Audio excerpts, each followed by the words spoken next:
Welcome to another episode of the Cosmic Detour podcast. Dennis couldn't join us today due to a visit to the dentist, and Thomas was dealing with pollen allergies and a new microphone that he wasn't familiar with, so be prepared for some, at times, very heavy breathing in the audio. Today's guest is a Swedish musician and entrepreneur, known for his time with bands such as H.E.A.T, Skid Row, and Michael Schenker. He won Swedish Idol.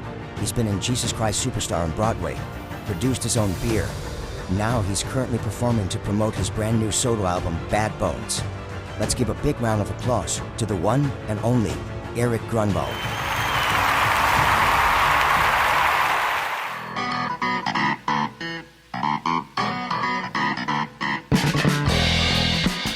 I want to start out by saying, Erik, I'm not old.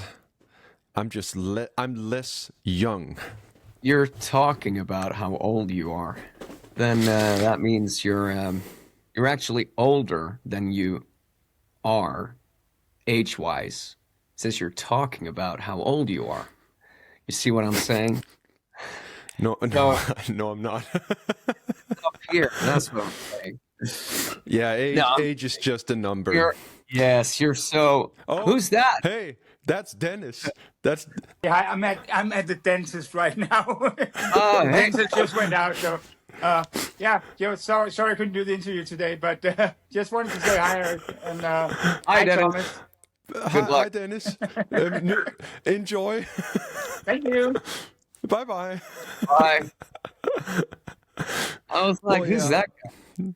That's I don't know. Every now and then I just send the podcast link out to random people, and I just like to see who connects. Yeah, that's actually a cool idea, man. Yeah.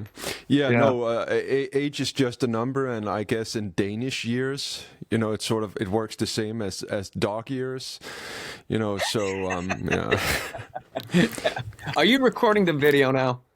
Yeah, I'm recording. We're on, man. We're live. Because the whole thing with Dennis is going to be there. Yeah, but let me tell you, if you're watching this, Thomas and I did an interview like 4 weeks ago.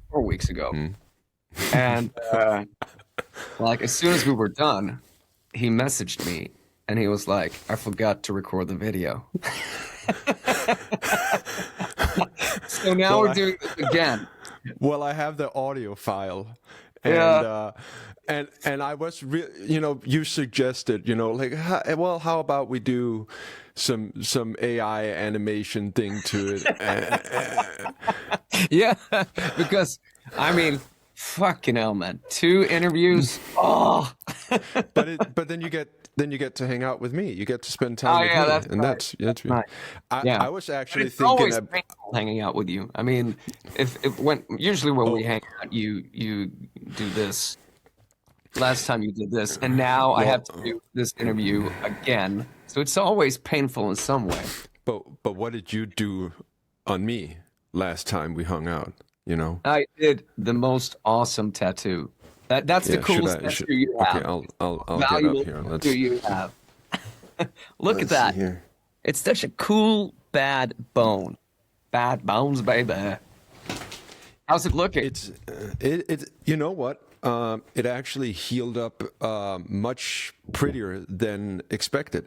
I was actually expecting it to fade out a lot because you were, as some people might have seen in the video you posted, you didn't really get in there. It felt like you were kind of like across the surface.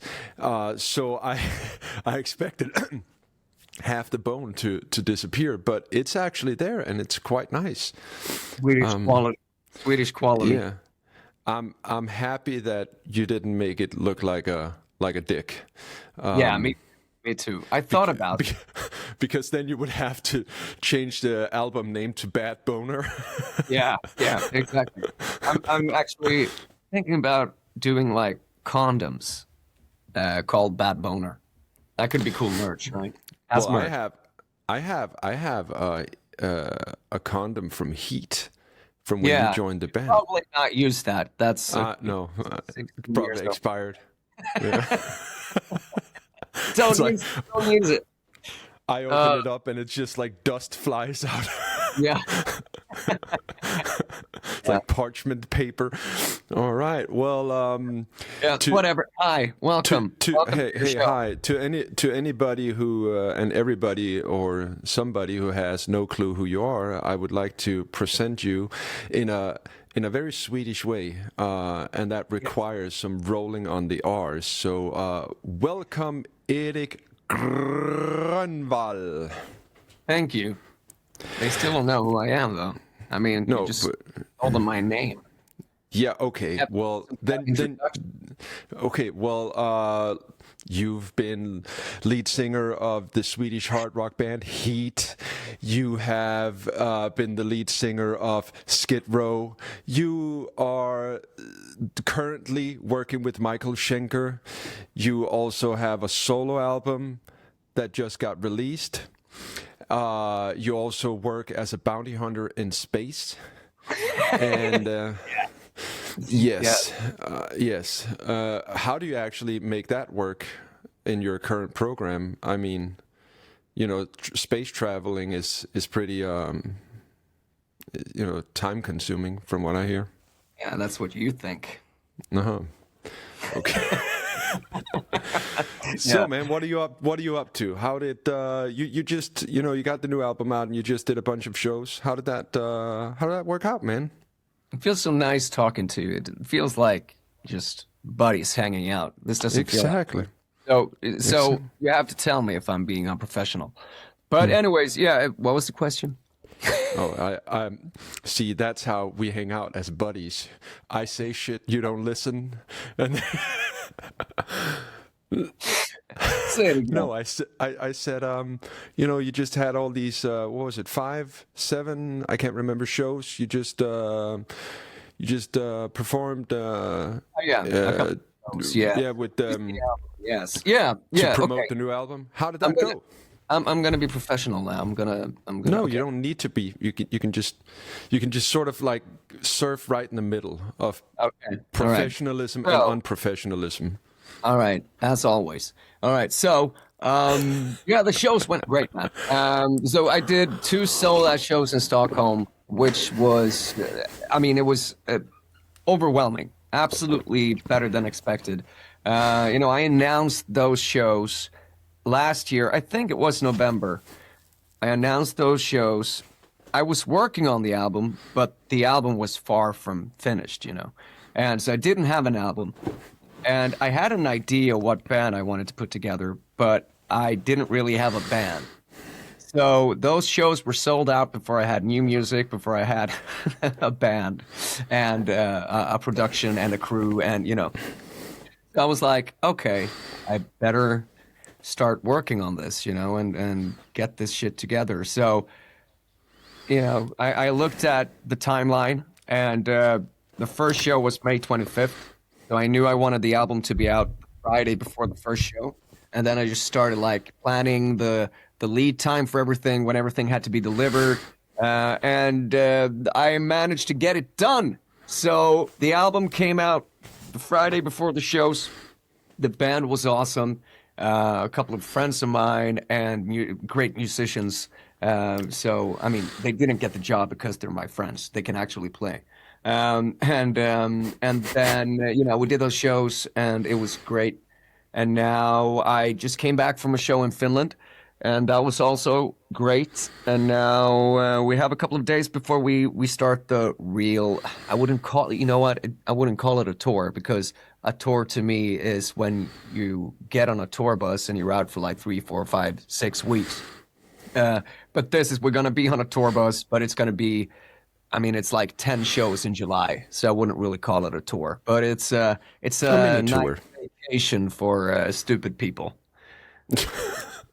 I think that's how I will put it. Just okay, yeah. A very dysfunctional family, kind of like alcoholics on the road. Are you all like divas and crybabies when you're on the tour bus? Of course. Are you now when it's all about you and it's the Erik Grönwall band and all this? Are you being like a complete prick towards everyone? I have to be. I have. Yeah, It's I'm like like, hey, if it. go get me that. Hey, dude, you can't stand that close to me on stage because you're ruining my singer zone. So stuff Have like you ever that. have you ever sent have you ever sent any band members on a timeout? Like out of the Yeah, I bus, mean, out in the rain. yeah, I mean, if they do one mistake on stage, they have to sit like 3 shows out, and I bring another guy in. What is People, what you is know what? People might actually believe this is true. So let's just. I'm being sarcastic here. I'm kidding. I don't Uh, know. I don't think you are.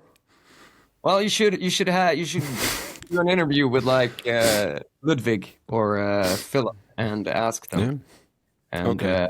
they'll You tell don't you. think you, but you don't think they will be too afraid of the consequences if they spill the beans on Of how course, the operation works. Yeah. of course, yeah, and that's good for me. So Okay, but you were gonna say something. no. No. No. Okay. Well, because is it like when you get band members booked for a tour? Is it like when Prince used to hire musicians? From what I understand, a fair amount of his musicians didn't get paid because it was considered an honor to play with Whoa. Prince. That can't be true. That can't. I don't know. From what I don't know, but just from what I heard, it's sort of like if you got picked up by Prince, you would have permanent gigs in the industry for the rest of your life. That was how much that carried. Yeah, but I know. mean, everybody's got to make a living. So I mean, if that doesn't matter. I wouldn't play with him unless he paid me. I mean, No, but that's not what I'm asking. I'm asking, are you paying no, your I'm kidding. musicians? Yeah, See, that's because it's considered an honor to. it's considered an honor to be standing next to such an, the guy who won Idol and, such an icon. No, I'm kidding. Yes, You of are course, I'm paying my everybody, and yes, of course, everybody's getting paid. but you're getting most. I wouldn't say that. I don't even know how the whole thing works. I assume in your line of work that you get booked and there's a big chunk of money and you just see that money just disappear because you got to cover expenses for crew and whatever it comes, like managers and important guys like Ludwig. He Yeah, well, if you want quality, you have to pay for quality. I mean, exactly. you get what you pay for. So, and I want a good production, a great production, and I just feel like after, we tried the whole thing during at the Stockholm shows, and then now after Finland, I just feel like it's such a cool team, man, and it's such a great production, and everybody's so professional, and so yeah, I'm just really excited about the whole situation, and the fact that we actually have these shows now in July and August, and then we're also heading to Japan in November.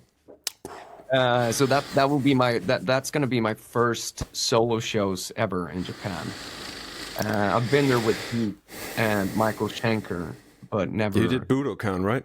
Yeah, with Michael, and that was incredible. But yeah, so we'll see what happens in November. I have no idea, no expectations really. I'm just focusing on writing new music. I actually started working on the next album, and Whoa. I just want to create. I want to make music that I love listening to, and put it out there, and just enjoy the journey. Really.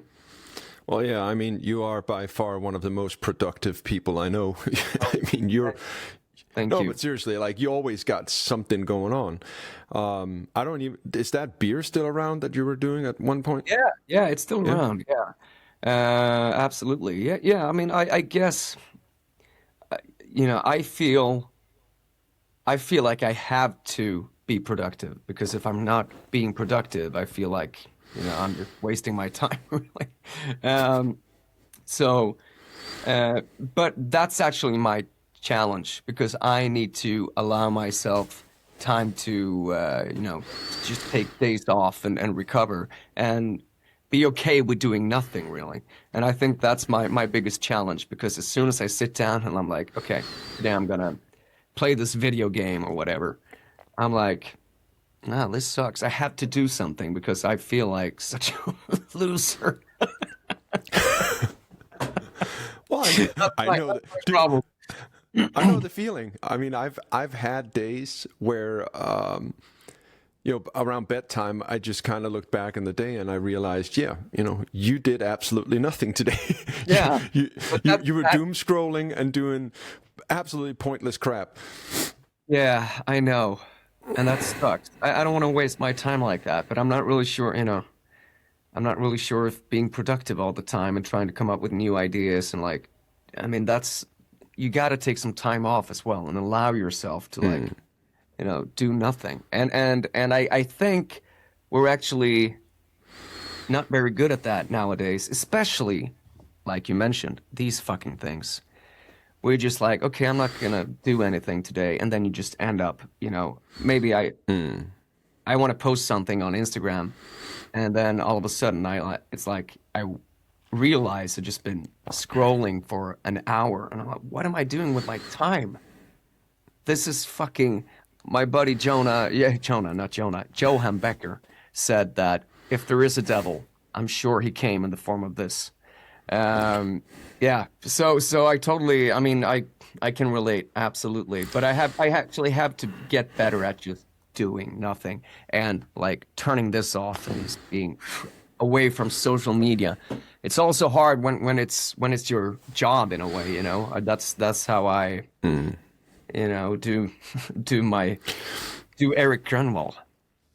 I said multiple times that if I wasn't dependent on social media for my job, I would delete the whole damn thing. Like Facebook, me too. Instagram, all of it. Me too. But it's because I am one of those that tend to fall into that trap, as you say. I'll upload a video, or somebody will send me a message like, hey man, I sent you this thing on Instagram, check it out. I'll go in and check it out. And then it's usually like a stupid reel or something. And then one thing leads to another. And suddenly you've spent 2 hours just watching stupid shit. But that's why I got that push scroll app. What's that?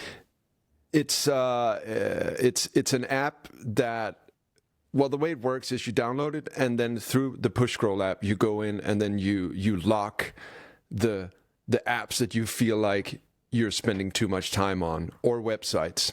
So for you, it would be Pornhub. Exactly. Exactly. You just repeat Pornhub 8 times, and then it's about, then you got.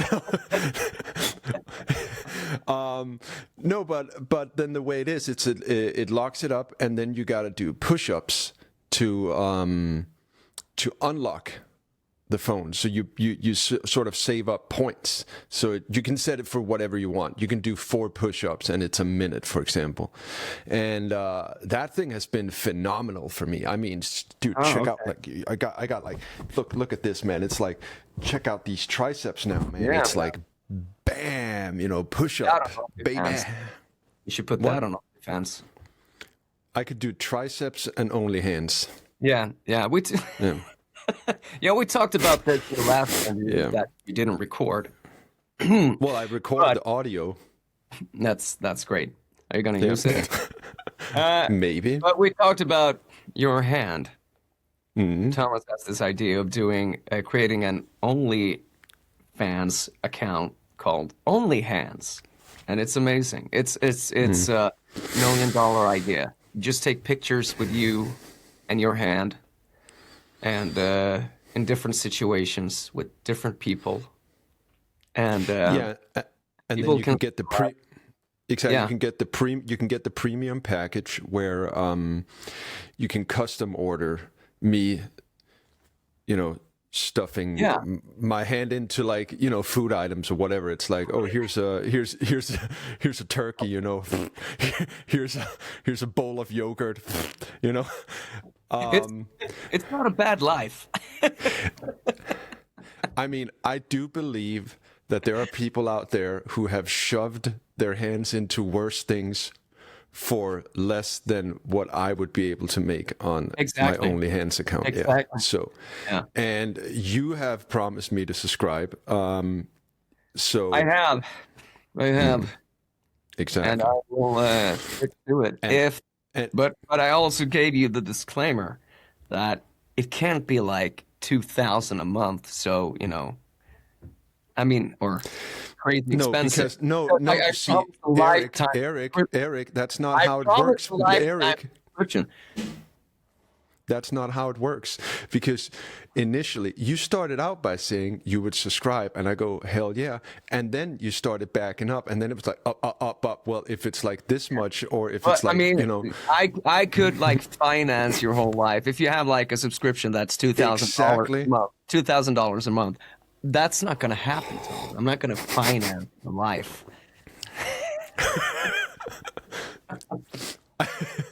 I would love that. I would love to, like, 5 years, 10 years from now, just be soaking it up in a hot tub, just sitting there, just living life. Or like Grönwall.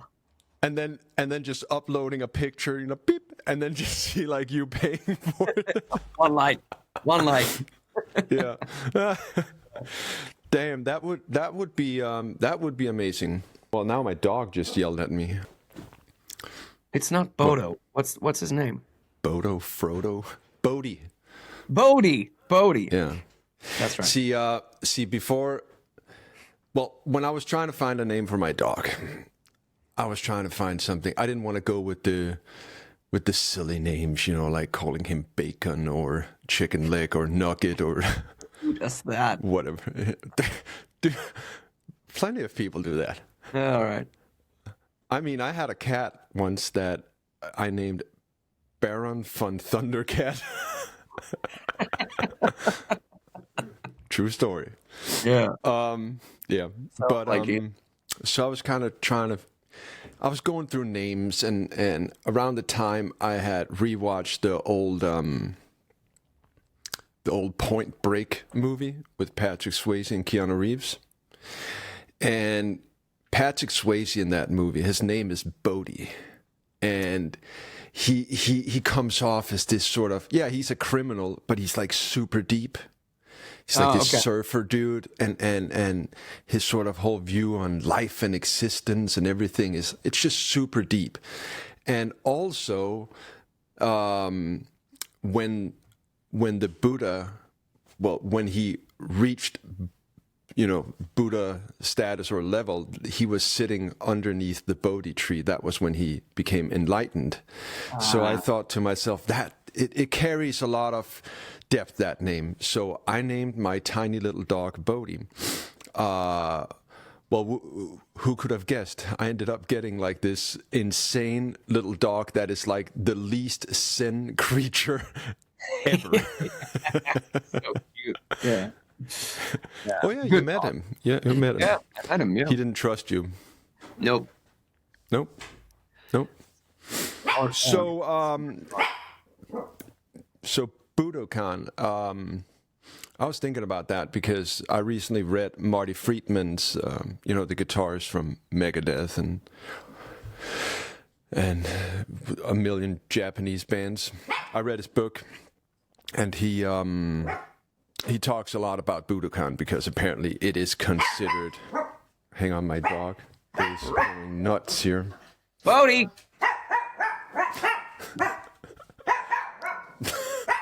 Bodhi. Bodhi. Hallo, Bodhi. For helvede, Bodhi. For helvede, hund. No. Yeah. No. So Budokan, I was reading this book about Marty Friedman's book, and he was mentioning Budokan several times because apparently in Japan it is considered the most legendary place ever to perform. Yes. I don't know. I don't know if it's equal to say, well, I have performed at Skansen in Stockholm or something. No, I don't know. Okay. I mean, Budokan is here, like Yeah. up, and Skansen is somewhere. I don't know. I gotta, it's not even close. It's not even close. Now Budokan is legendary. It's iconic, and it was so fucking cool to be part of that with Michael. And he's big in Japan, so he's very big in Japan. So he sold out Budokan, and I had the honor of being the vocalist on that tour. And we also did Osaka, which where Deep Purple recorded that live album. Yeah, holy ground, How did the whole Michael Schenker thing come about? Did he contact you like out of the blue, or did you contact him, or? No, he was doing the UFO, My Years with UFO release with different singers, and I was in Skid Row at the time. So he reached out to me. Actually, we were on the same label. So, and I know the CEO of that label and pretty much everybody at that label, great people. And they asked me if I would be interested in doing Mother Mary for this release, the song called Mother Mary, a UFO song. And yeah, so I did that, recorded it right here. You see that microphone right there? Actually recorded almost the whole Skid Row album here as well. I'll tell you, like in the frame I see you in right now, I can't see a microphone. I can just see a black door. There you go. Or it wasn't even a door. There you go. Yeah. For the sound. But okay. Yeah, so that's how that came about. And then he later asked me if I could do the tour with him, the European tour. And so I did that, and then he asked me if I could sing on a couple of new songs, and I did that. Also recorded here.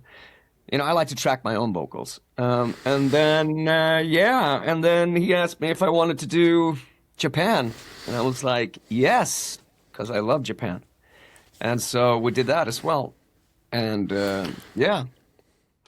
Japan is one of those places I want to go. I've never been, and for me, Japan kind of holds this mysterious realm status in my head because it just seems so different from our way of living. It is, and when I see it in movies and magazines and stuff like that, it just It attracts me, but at the same time, it kind of, like, I don't think I would enjoy being in Tokyo, for example. Like, the amount of people I see in, videos, I think I would have a heart attack within 5 minutes. Well, I mean, Tokyo is cool, man. You have to go there. It's so cool. I've only been to Tokyo and Osaka. Osaka, I don't know. I would say Osaka. But anyways, that's the only two places I've been. But it's so cool. It's very different. Yeah. Very. So I'm really looking forward to going back with my own music in November. Yeah.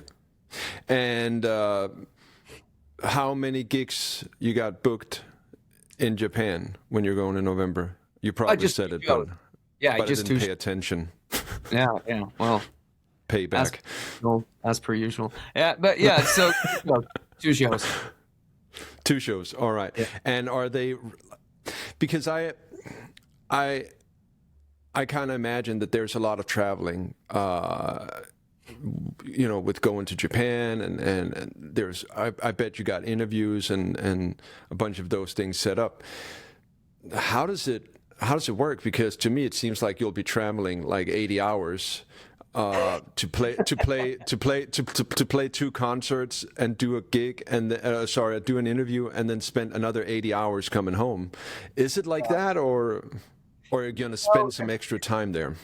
It's funny when I tell people, people think I sing for a living or that I'm, I'm an artist. The the thing we spend most time on is traveling, seeing airports, hotels, rehearsing, and different studios. That's we have this like 90 minutes. If you do usually when you do a headline show, it's 90 minutes. So you have 90 minutes on stage, but you have like 50 hours of traveling, preparation, So it's you do this. It's I think this might be wrong, but someone told me that the drummer, what's his name? The drummer for Rolling Stones. Oh, right. Oh, it's right on the tip of my tongue. Yeah. I should know that. I apologize, but I'm lousy with Rolling names. Stones.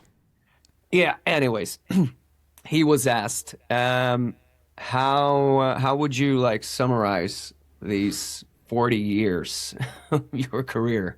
And he was like, 30 years of waiting, 10 years of playing. Something like that. But yeah, it's so that there's some truth to that. Absolutely, there's a lot of traveling, a lot of preparing and rehearsing, and then you do like this. You have this very short amount of time on stage. But it's worth it because it's so much fun on stage and seeing it all come together, being up there and knowing that you created something that hopefully people like, and so far so good in terms of launching this solo career of mine. So, it's yeah, it's worth it. It reminds me at one point when you were in H.E.A.T, I met one of the guys randomly and hey, I was like, how are you? How's it going? And he was just like, oh man, we just came back from Japan. And I was like, okay, well, wasn't it cool? I was like all excited and whoo. And he was just like, I love those 90 minutes on stage, but everything that comes with it is just terrible. Yeah, well, I wouldn't say. I mean, I like traveling, but I mean, it's also about how you take care of yourself on tour. I mean, you can. Usually in this business, people end up, on days off, end up drinking, and end up not taking care of themselves. It's not like people go to the gym every morning. So you can make it easier for you, but in this business, a lot of people don't. And I'm actually also a guy who likes to have a couple of beers. So believe it or not. But it's all about finding that balance. And I actually like traveling. I don't mind traveling alone. I actually like traveling alone. I like walking around alone. I like being alone. And so for me, it's like, I don't mind coming to a place I've never been and just what's the best restaurant here? If I want, barbecue, whatever. And I go out and I sit and just have dinner by myself. And I like being alone with my thoughts. And so for me, it's actually kind of nice. But how do you decompress? Because, I mean, when I was younger and I'd go to like some festival, I'd spend a week at a festival as an attendee. And I'd come home, and for a week, you've been living like this crazy life. And it always took a while for me to sort of settle back into normal life. And I'm imagining being a touring musician, that's the same thing, just on a larger scale. And when you've been traveling around, you've been doing concerts, you've been like getting the crowd all, partied up, and you come back home and it's just quiet. Is that a nice thing, or do you get all fidgety and start screaming at yourself in the bathroom? Or I think it depends on if you're an extrovert or introvert. And I think I've realized, I always thought I was an extrovert, but I've realized that I think I'm more of an introvert. So I actually get energy from not being around people. I do martial arts, and that's where I also like find some kind of I don't want to use the word balance because it sounds so cliche, but it's like I'm, you know, I feel like I'm getting back to a humble lifestyle, because martial arts is great in making you humble. But so for me, you know, for me, it's rather that being on the road and around people, that takes a lot of energy. Being on stage, you know, when I turn into this other persona, the person I have here somewhere, and I love that person. I love that person, but being that person it takes a lot of energy. So when I come back home, I'm like, okay, this is where I recharge, you know. And so for me, it's not a problem coming back home. It's rather a problem turning into that person that I love and that I want to be and that I have to be when I go out there. Do you ever have a bad day where right before you go on stage, you're like, oh man, I'm just not feeling it right now? And then it might change as soon as you step out. But do you have those days? Yeah, absolutely. Absolutely. I think everybody does. But for me, it's like I get anxious if I don't get like adrenaline 15 minutes, 20 minutes before the show. I need that kick, because then I know. But if I don't get that kick, I'm like, what's wrong? You know, why am I not feeling it today? But usually, most of the time, like 99% of the time, as soon as I, you know, hear the intro, I'm like, okay, there it is. Let's do this, you know. And then I'm like, I'm coming for you, motherfucker. I come. All right. So just on a to sort of like on a final note here with your new album. What is the absolute favorite track from that album? Like if you were to tell a person to listen to one song that would sort of what's the word, you know, like sum up the whole album for you, what would that be? I think my personal favorite is "Who's the Winner." That song is amazing. Yeah, but that's a more slow. Stands out a bit. So I wouldn't say that represents the whole album. But so I think I would have to say "Praying for a Miracle," because it's rock and roll, but it's also melodic, which I like. I love writing catchy stuff, hooks and stuff, and I think that's kind of like. I think that represents the album. Actually, it sums up the album in a good way. But when you say that you're already writing new music, do you look back on the album now and go, well, for the next thing, I would like to move more in a specific direction? Like, do you feel like the next album could be a bit harder, or the production could be more rough, or whatever? Yeah, absolutely. I think I want to make it. I love a bit more jazzy.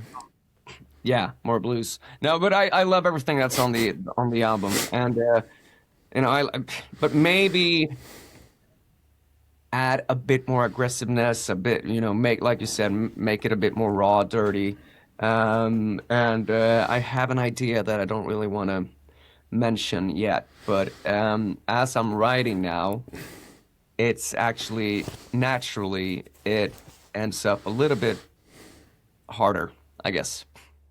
Okay. So and dirtier, which I know you like. Well, yeah, I like that, but you also know that I am a sucker for ballads. Yeah. I mean, absolutely. Me too. Yeah. That's why I have still, like one of my favorite H.E.A.T songs is still "In and Out of Trouble." Yeah, it's a good song. I guess it's not a super slow ballad, but it is, in my opinion, a ballad, and that song is just smooth McGroove, man. I love it. The whole saxophone part and everything. Yeah, I was against that, but Why? it's too slick. There's no, dude. But there let me is say no this. Let me say this. Also, let me say this. In my defense, it's also one of my favorite too songs. slick. And You're too it's slick. also it's also one of my favorite songs. I love that song. But and I'm okay with it now. What would you rather have had? Like a clarinet? No, like Well, there's the acoustic Admiral? version that's got a harmonica, though, right? yeah, that's actually also we did that live as well with the harmonica. Because no one could play the saxophone. I tried actually, but it sounded horrible. You But, tried yeah. the saxophone? I did, man. All right. Well, It wasn't good. that's a good way to end this episode. I tried the saxophone and it didn't sound good. Yes. All right. That's the title. All right. Well, is there any final words or messages you want to give to the world or to the 3 people that'll be watching this? I will say this. Thank you. If I'm going to be serious for a second. Thank you for all the listening to the music, for coming to the shows. I'm so incredibly happy about everything that's going on right now, and it's thanks to you. So thank you for that, and thank you for making my life better. You also, Thomas. I thought all of this was just to me. Yeah. I also want to say, we need to start working on this arm, because now I feel like there has to be some balance to it, right? You know what? I'm sorry. There is one final thing I just want to say, and it brings me back to way earlier. You said that with quality, you get what you pay for, right? Yeah. Yes. I guess that's why I didn't pay anything for that amazing tattoo you did on me. Exactly. If you would have paid me, I could have given you something like this. No. Yes. That's just a straight up lie. Well, thank you, man. Thank you so much for doing this. You're a beautiful human being. You are too. Thank you. That was what I was waiting for. All right. Well, listen, man. Good luck with bounty hunting in space, and I'll talk to you soon, man. And start that OnlyHands account now. I will. And remember, stay in school. Maybe.